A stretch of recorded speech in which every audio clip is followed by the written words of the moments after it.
When you assemble a model, there's always going to be a gap in the model. You can see right there, no matter how good you shave it up, fit it up, all that kind of stuff, you're always going to have a little bit of gaps. Well, today we're going to talk about filling those gaps and multiple different variations and products to do just that job. Hopefully, from this video, you'll find the one that's right for you. See you guys inside.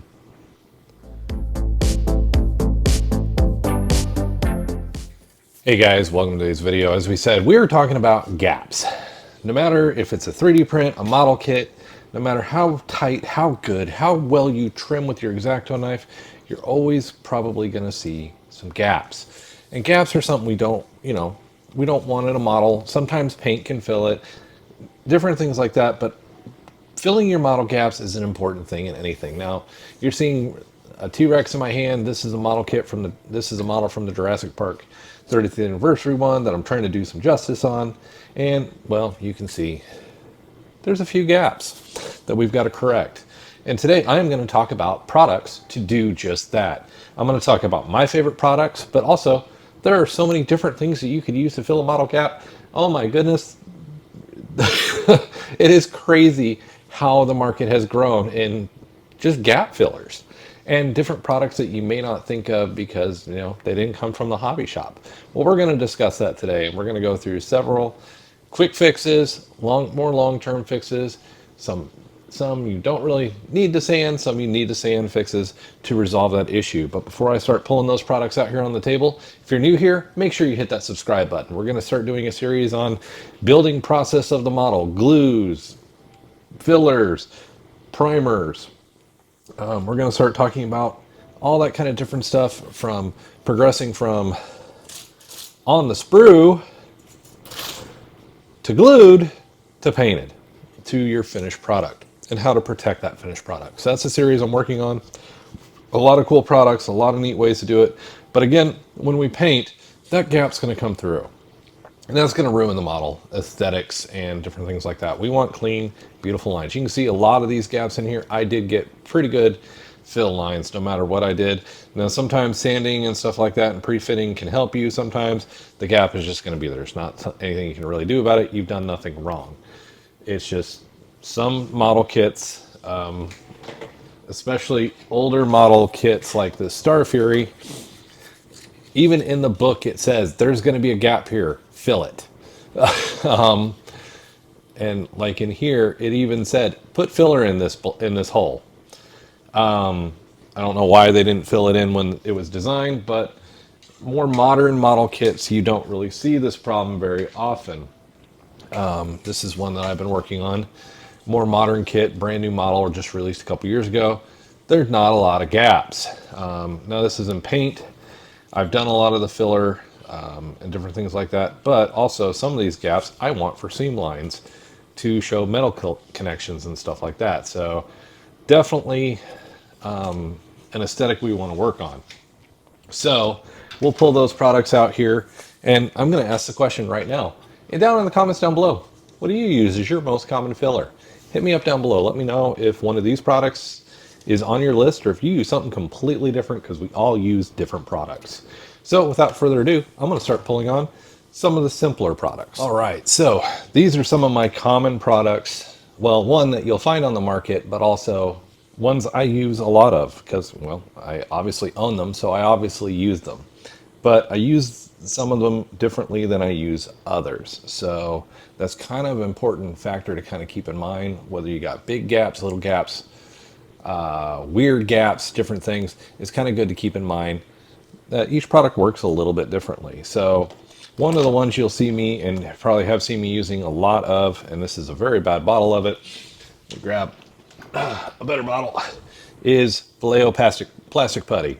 So you can tell I use this a lot. This is especially good on thin little gaps. So Rexy, I would probably be using a lot of the Vallejo putty. Thin little gaps, a little bit of a Q-tip, brush it in. Sometimes I'll use a wooden edge to push it into the gap, and this dries fairly quick. So one of my favorites is the Vallejo plastic putty. Tried and true. You can find just about anywhere. I think this is even back in some Walmarts in the United States, is the Tester's Contour Putty. This stuff works well, dries well, sands easily. more grainy putty than the Vallejo plastic putty. So this is very thin. This is a little bit more grainy, but works well and sands out really, really well. Mr. Hobby, great putty, works very similar to the Vallejo plastic putty. It kind of depends on which one you want to purchase. So I use this one to do thin gaps, but also this one works really well over larger gaps. Same with the Tamiya putty. These are very similar, to be honest. So these work even over larger gaps. I don't see a lot of shrinkage from these. Sometimes I get shrinkage with the Vallejo putty because as stuff dries, it shrinks. So sometimes it does require either. A lot of times I'll do an over application because I know I'm going to come in with a sander and buff it in. So these guys are really good for working on larger gaps. The plastic putty, perfect plastic putty, is also a good one. Fills gaps. This one is known to be less shrinkage and helps create a less invisible seam. And it's meant for plastic and resin kits. So you got to watch that. Sometimes these won't adhere to certain materials. This one's kind of meant to work with everything. And I even use this one with FDM model prints. It works really well as a thinner. So, but also, if it's just, so if I've got just a little bit of layer lines from an FDM print or something like that, this guy can be great. You can get this just about any hardware store. I usually get it at Home Depot or Lowe's. It's a spray-on, so you spray on a couple coats. Especially, this is really good if you're working with like cosplay armor, large prints, different things like that, where, you know, it's more meant to be a large, smooth surface. This can be a huge time saver in filling in some of those layer lines and gaps. Now, I'm gonna go to a second set here that is more meant for bigger projects, and I don't have all of them in my shop, so I'm going to talk about a couple of them. But when you get to bigger projects, bigger gaps, or just more advanced gaps, the second group is more more kind of your hardware store instead of your model shop finds. But I use these a lot in the environments. These are more of the hobby shop finds. This is a hardware shop find, but I use this in almost everything. A lot of times, unless it's a miniature, this is a lot of times a go-to primer for me because it just sets in really well. Almost kind of makes me feel like it's a contrast paint. Like it's self-leveling, it knows where it needs to fill in when you're spraying it. But these are your true, tried and true seam line fillers that you'll see most of the hobby shops referring to, a lot of the modeling books. This is the stuff they're referring to fill in gaps. The second set, like I said, this is more of some of it's the hobby shop stuff, some of it's more advanced, but also this is more of your hardware store kind of fixes. So let me get those on the table and we're going to talk about that batch. All right, guys, here's part two. These are more of your hardware shop. So this is a model shop, but these are kind of some of the examples of your local hardware store can support you in your hobby. Now, some of this is geared towards your larger models, but some of the stuff is still geared towards nice, easy, detailed model kits. So kind of keep that in mind as I talk about these. Think about the application for both, because I may not hit all of the applications that you can use. So Milliput epoxy is a great way, especially if you're putting two large resin pieces together. This is a great way to get a good filler that can dry and be very easy to use. I see a lot of these used. Where I use these is large resin models that are cast. I don't use them a lot in my prints, but I use them a lot on cast models, like for example, fine cast stuff like the Warlord Titan and the Warhound Titan that is currently sitting out on my shop workbench to be built. I'll use a lot of Milliput instead of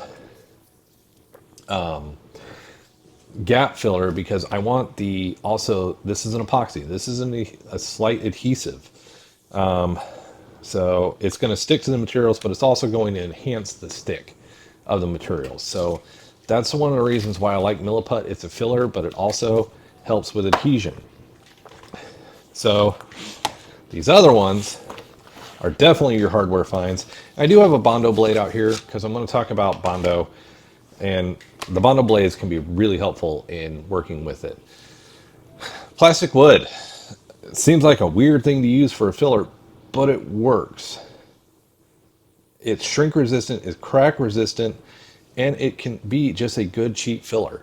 Especially, again, larger projects, this can save your butt. It's easily sandable. It will take, even stains, it'll take the stain color. This is the natural. I usually get the white, but this is all I could find at Home Depot lately when I was there on my last trip, and I needed a new bottle for myself. So, and this comes in large supplies. So if you're working with a model that for some reason had a warp or a large gap happen, this can be a great filler and great way to work around it.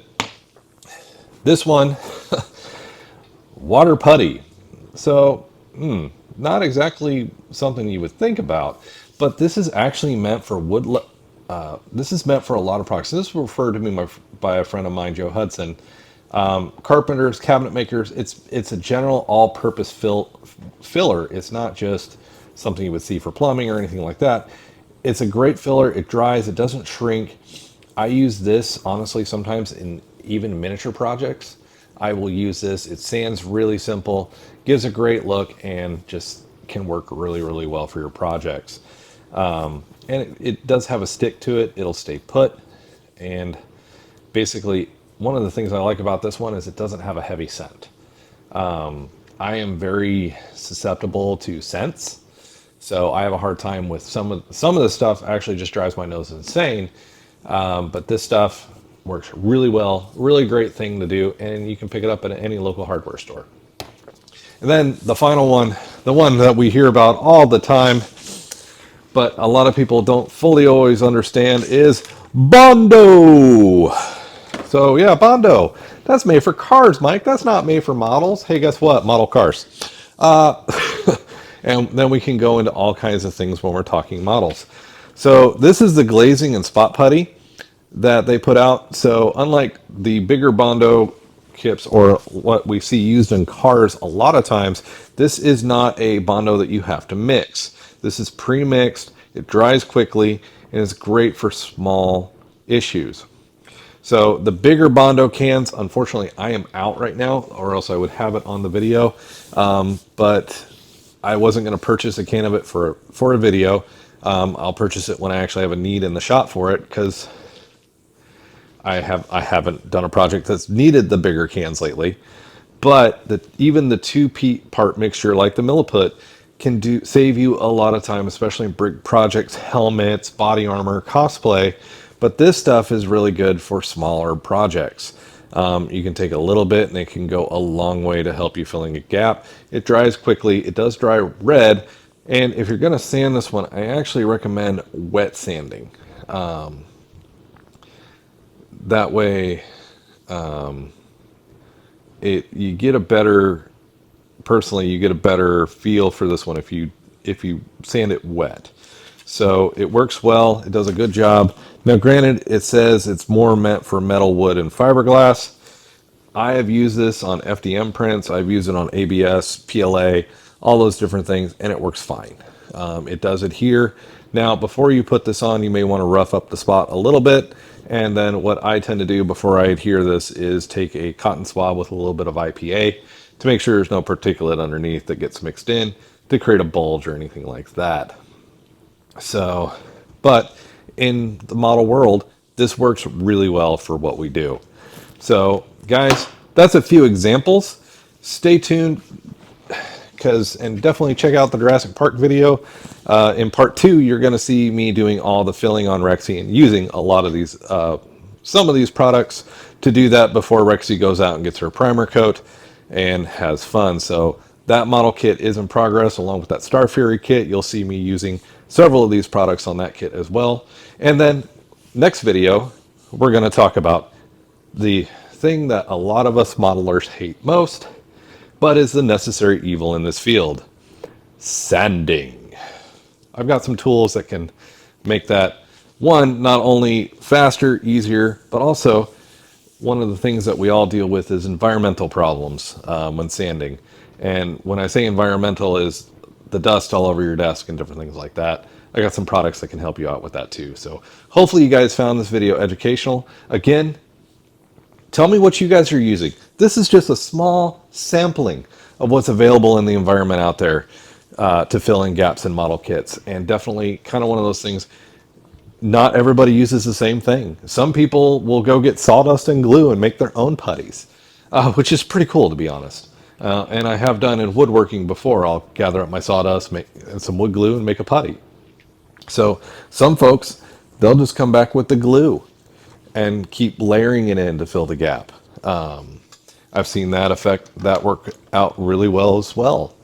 But again, getting a good gap coverage, filling your gaps, getting rid of your mold lines, all that kind of stuff becomes very important to successfully getting a really beautiful looking model. So thank you guys. If you're new here, subscribe. If you are subscribed, thank you. And also consider joining the membership of the channel, because that financially helps us out, gets more cool things like this so we can teach and do more cool things. So, and again, give that thumbs up button if you thought it was a good video, and we will see you guys in the sanding video.